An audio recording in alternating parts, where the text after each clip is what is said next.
Il y a quelques jours, je me suis laissé aller à des dépenses compulsives, je me suis senti mal par la suite. Alors qu'est-ce que j'ai fait? J'ai mangé un petit peu trop de pâtisserie, je me suis senti mal par la suite. Alors qu'est-ce que j'ai fait? J'ai été faire du sport, j'ai été courir et un peu trop et du coup je me suis épuisé. Alors qu'est-ce que j'ai fait? Je suis rentré chez moi et j'ai été me racheter des choses de manière compulsive pour me récompenser du sport. Alors vous voyez pas que dans ce genre de situation, il y a un problème. Il y a un problème qui est que je suis tout le temps en réaction par rapport à mon environnement. Si vous reconnaissez dans le fait de manger un petit peu trop des mauvaises choses ou de fumer un petit peu trop ou de boire un petit peu trop d'alcool ou d'être un petit peu trop sur votre téléphone à défaut de faire les choses que vous devez faire ou de faire un peu trop d'achats sur internet au point où vous vous rendez compte que c'est pas très utile ce que vous achetez, vous n'arrivez pas à vous arrêter, cette vidéo est pour vous, elle est pour moi aussi. Il y a une technique que j'ai maintenant mis en place qui change la donne.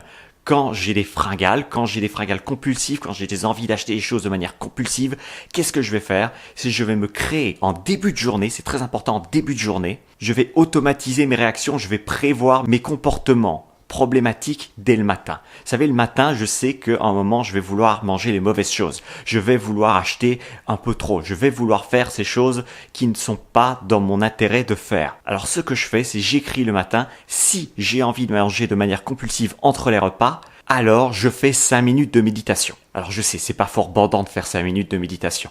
Cependant, le fait que j'ai écrit ça sur un bout de papier le matin, ça me donne un plan à suivre. Et c'est étonnant de voir à quel point le fait qu'on ait planifié le fait d'échouer et d'avoir un plan B au cas où on échoue, c'est tellement rassurant. Parce que j'ai mon petit papier dans ma poche, je sors ce bout de papier et je me rends compte que, sachant que j'ai écrit et que j'ai prévu le fait que j'échoue plus tard dans la journée et que j'ai une marche à suivre pour éviter d'échouer, ça me rassure et donc je fais la chose. Si vous mettez dès le matin, si j'ai envie d'acheter de manière compulsive en fin de journée pour me récompenser, je m'engage à plutôt me faire couler un bon bain en me prélassant dans mon bain, vous aurez planifié à l'avance une stratégie pour éviter de tomber dans le piège de dépenser trop. Quand on arrive à planifier l'échec, on est tellement plus de portée sur le fait de ne pas échouer. Si la pire situation arrive aujourd'hui, quel sera mon plan B pour ne pas descendre au 4e sous-sol? Pour ne pas descendre encore plus bas que je pourrais descendre si je n'avais pas ce plan B?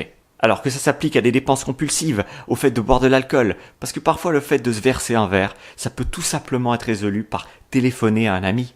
Le fait d'avoir la voix d'un ami, c'est même le principe sur lequel est construit les alcooliques anonymes aux États-Unis.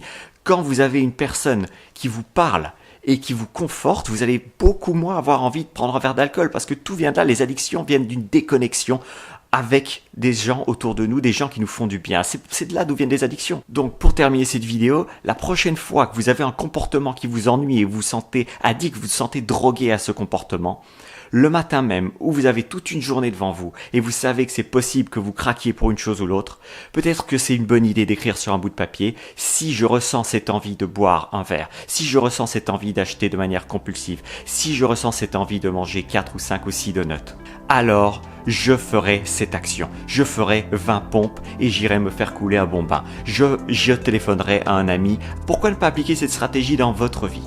C'est tout pour ce contenu, on se voit demain pour une autre vidéo. J'espère que cette vidéo vous aura aidé. En attendant, prenez soin de votre cerveau. C'était Thierry Markovitch.